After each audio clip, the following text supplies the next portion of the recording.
Good Sunday morning to you. I frequently speak of our small but mighty crowd. This may be our smallest, mightiest crowd, but we are very glad that you are here with us this Sunday morning at Presbyterian Church of the Covenant in Greensboro, North Carolina. Welcome to those who are watching online as well. Right up here somewhere you can probably see a QR code. You can find out more about us. You can donate to help us afford to stay online. We certainly appreciate that. And of course, all the folks here, you'll find the offering basket in the back table as you come in or as you are leaving. We encourage you to find that today. We appreciate it very much. I'm going to just start with a scripture reading today rather than two readings. I'm going to have a few quotes that I'm going to start my message off with. And this is a relatively traditional reading for one of the Sundays immediately following Easter. You'll be familiar with this story, I suspect. I'm reading from the Gospel of John, chapter 20, verses 24 through 27. And I'm reading from the New Revised Standard Version and the updated edition of that.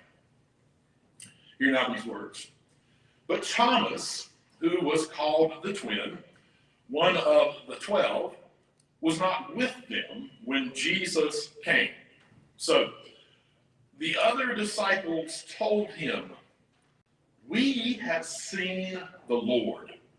But he said to them, "Unless I see the marks of the nails in his hands and put my finger in the marks of the nails and my hand in his side, I will not believe." A week later, his disciples were again in the house and Thomas was with them. Although the doors were shut, Jesus came and stood among them and said, "Peace be with you."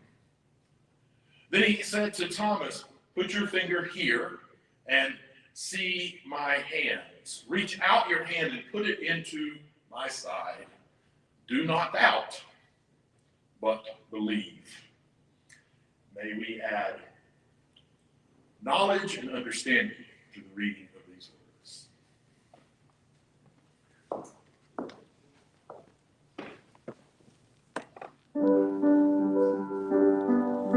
What will be left when I've drawn my last breath? Besides the folk I've met, the folks who know me, will I discover the soul-saving love, or just the dirt above and below me? I'm a doubting Thomas. I took a promise. I do not feel safe. Oh, me a little faith.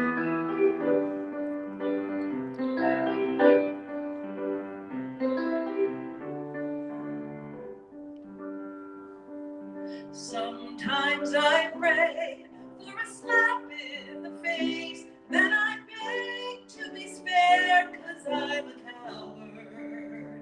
If there's a master of death, I bet he's holding his breath, 'cause I show the blind and tell the deaf about his power. I'm a doubting Thomas. I can't keep my promises, 'cause I don't know what's safe. Oh, me a little faith.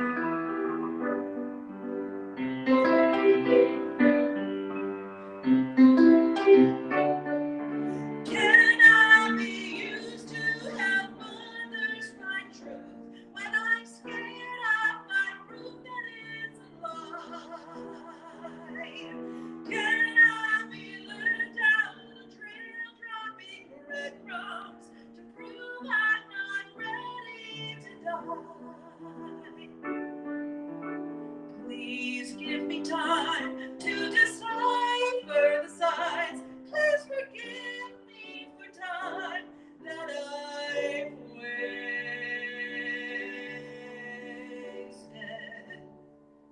I'm a doubting Thomas. I'll take your promise, though I know nothing's safe. Only a little faith. Only a little faith.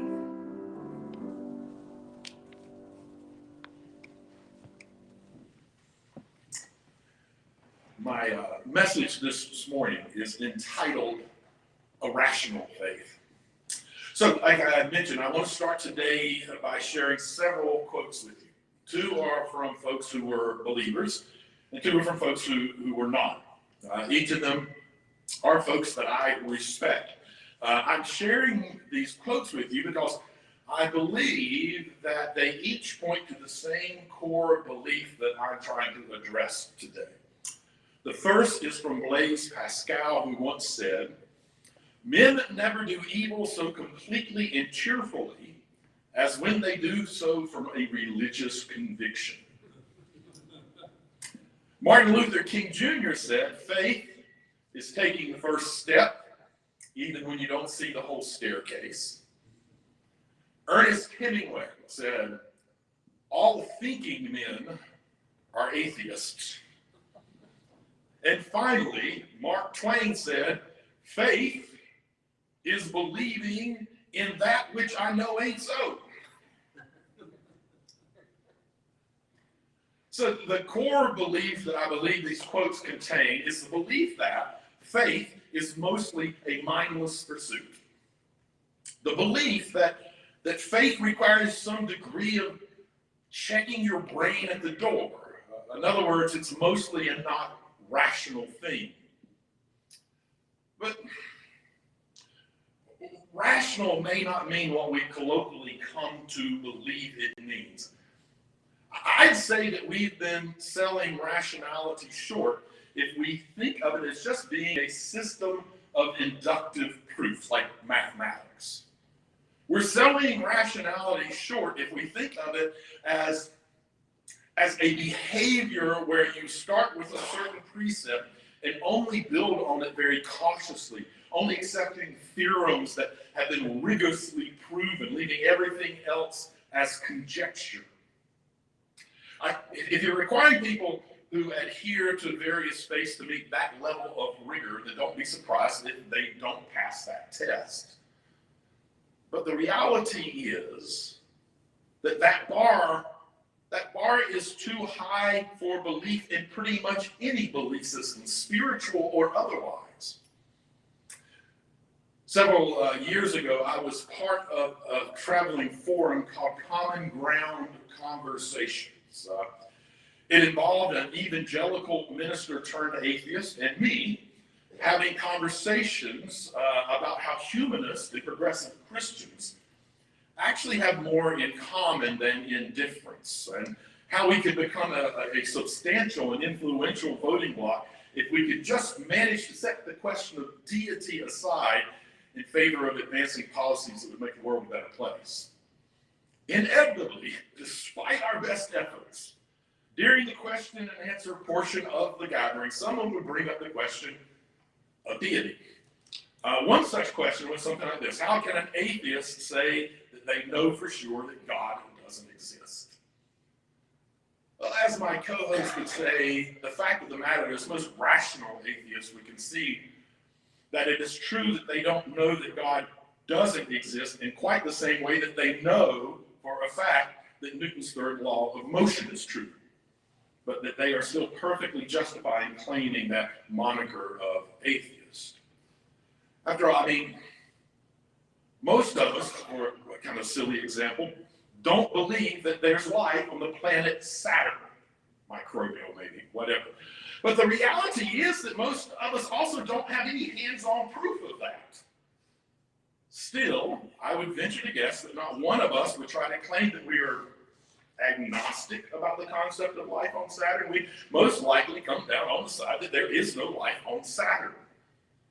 And I'd also venture to guess that most of us would consider that very rational behavior, despite lacking hands-on belief or knowledge.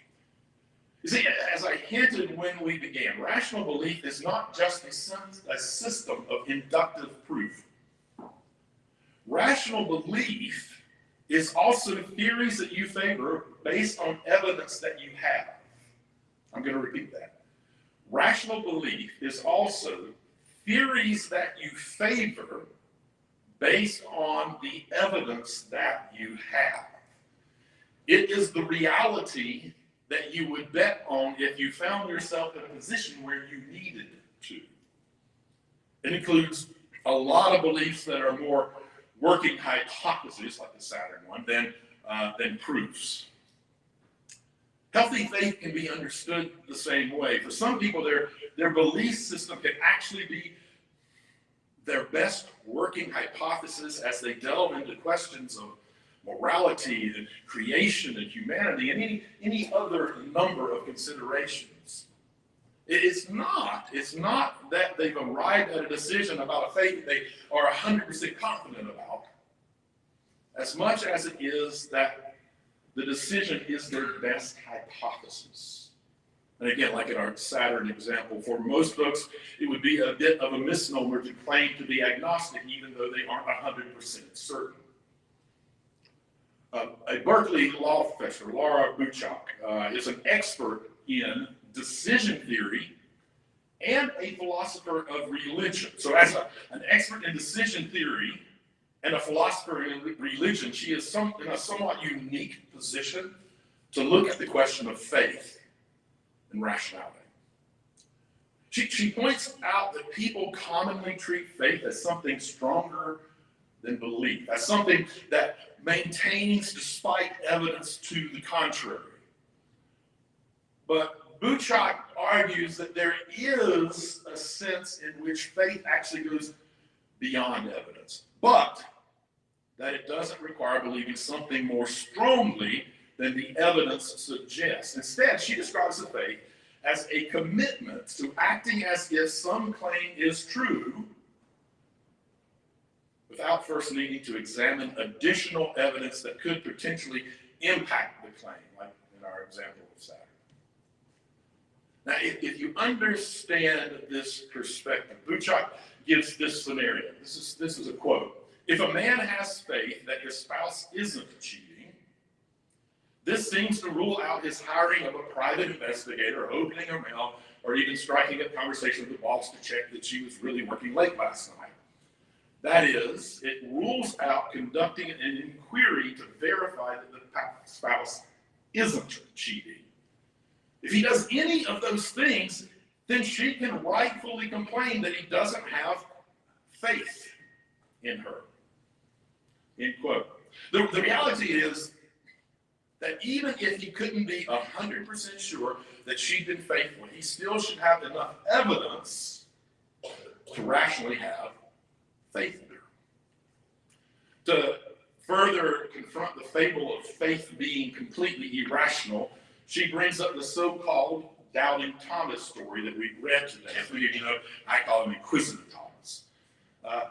Thomas asked to put his hands in Jesus' side to verify that he has been resurrected in the flesh.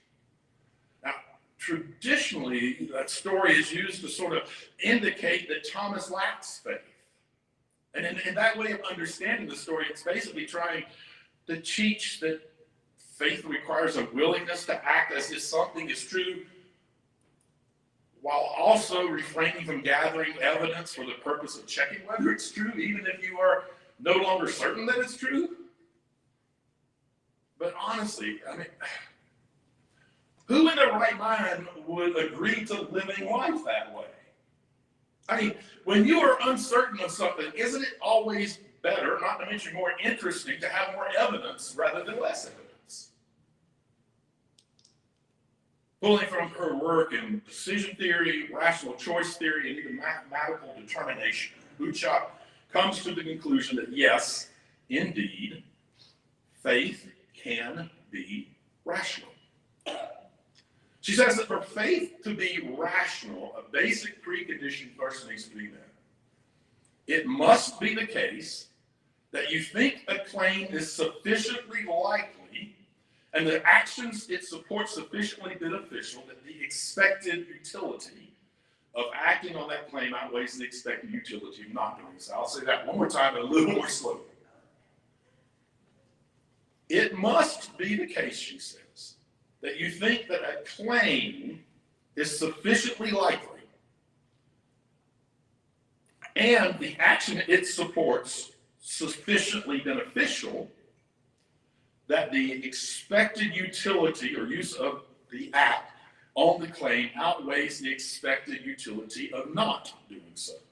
So, for example, if you assign a higher utility to a marriage in which both partners are faithful than to one in which one of the partners cheats, and this is an important piece of her hypothesis, and you have a reason to believe that your partner is faithful, then the expected utility of being faithful yourself can outweigh that of not doing so.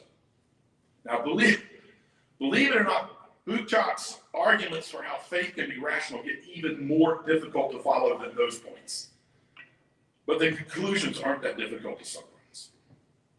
Basically, faith will be more likely to be rational when you begin with data for the question in claim, when you begin with data for the claim in question, in contrast to believing a claim just for the sake of believing the claim.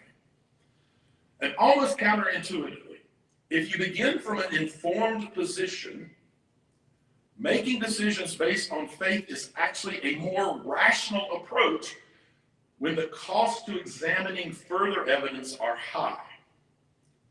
And then finally, and also seemingly counterintuitive, making decisions based on faith is more rational when the evidence is likely to be inconclusive or misleading. Because ultimately, you can miss out on what in fact is a great opportunity while you're waiting on more data and more information. Now that you've actually stuck with me through all of that, which can be very difficult to follow, as we've sorted our way from that somewhat involved philosophical perspectives, let me give you Buchach's two-sentence summary about rational faith. 2 sentences. Get evidence first, but don't postpone acting forever.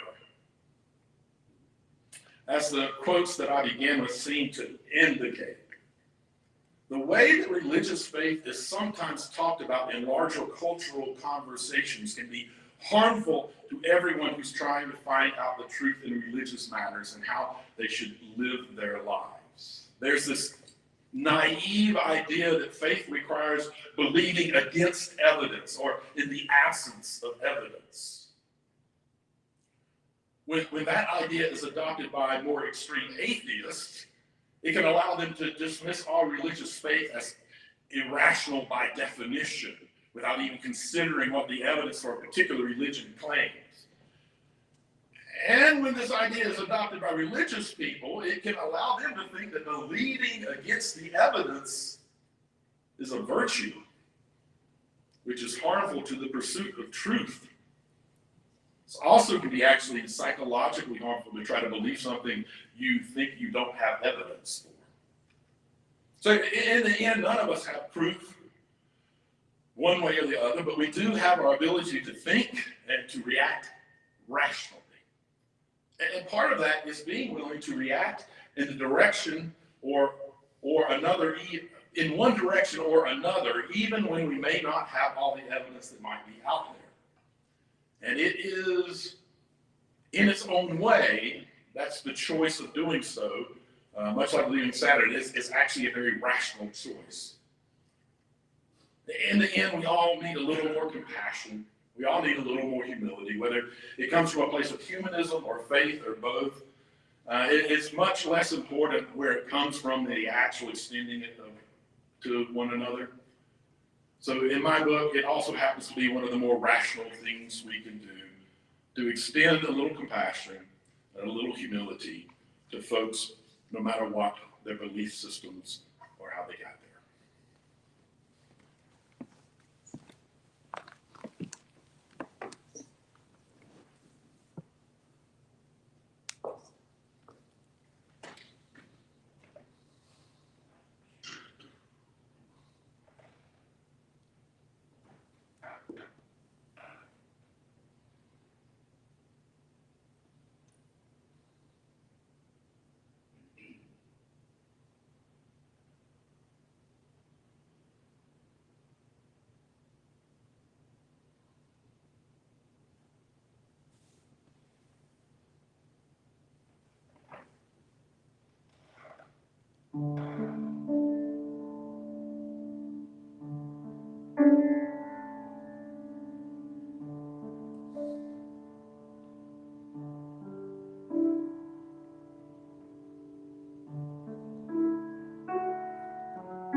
Desert cliff and mountaintop, which raise the wide design, strike, slip, fault, and overthrust, and sin and anticline.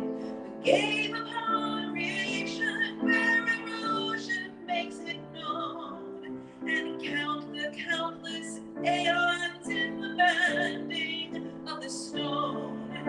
On long vanished creatures and their tracks and shells are found, where truth has left its sketches on the slate beneath the ground. The patient stone can speak, but if we listen when it talks, humans wrote the Bible, God wrote the rocks. There are those who name the stars, who watch the sky by night, seeking out the darkest place to better see the light. Long ago, where torture broke the remnant of his will, Galileo recanted, but the earth is moving still. High above the mountaintops, where only distant spars, the truth has left its footprints in the dust between the stars. We may watch and study, or may shudder and deny. Humans wrote the Bible, God wrote the sky. By stem and root and branch we trace, by feather, fang, and fur, how the living things that are descend from things that were. The moss, the kelp, the zebrafish, the merry mice and flies, these tiny, humble, wordless things, how shall they tell us lies? We are kin to beasts, no other answer can we bring.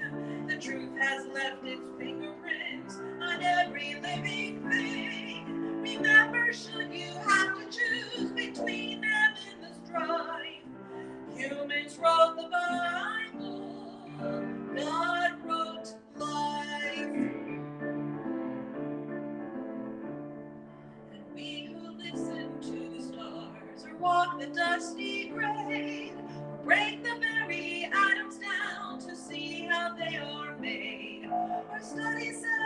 where living things seek truth with open hand. The profoundest act of worship is to try to understand. Deep in flower and in flesh, in star and soil and seed, the truth has left its living word for anyone to read. So turn and look where best you think the story is unfurled. Humans wrote the Bible, God wrote the world.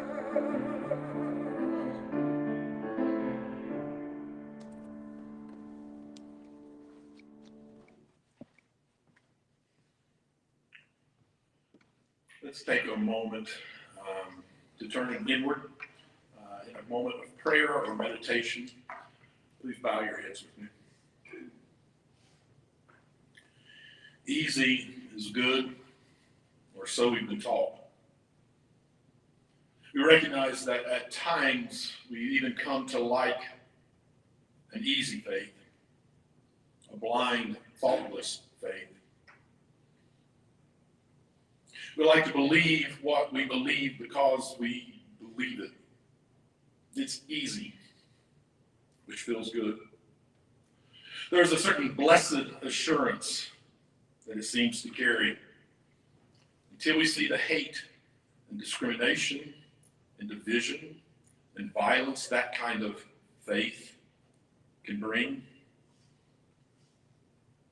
We hold up to the light of Jesus' teaching. That kind of faith rings false. When held up to the light of Jesus' teaching, that kind of faith rings false and shallow. The emperor's clothes of Christendom. We long for a faith which matches the depths of our love. It may be that our very real and very deep love is the exact reason we so readily cling to a faith that feels equally deep, even when it is blind. May we learn to be investigators of our faith. May we be challenged to grow deeper in relationship, deeper in faith through an inquisitive faith, through knowledge, and through a more informed understanding. May we celebrate those who ask questions, who come at thoughts on faith from new perspectives, as they challenge us to grow even closer to each other and to creating a more loving world for all people. Amen. See this blessing. May you walk in harmony with each other and with creation, knowing that we are one. And may your life be full of love and happiness, and may you share that love and happiness with each person that you meet.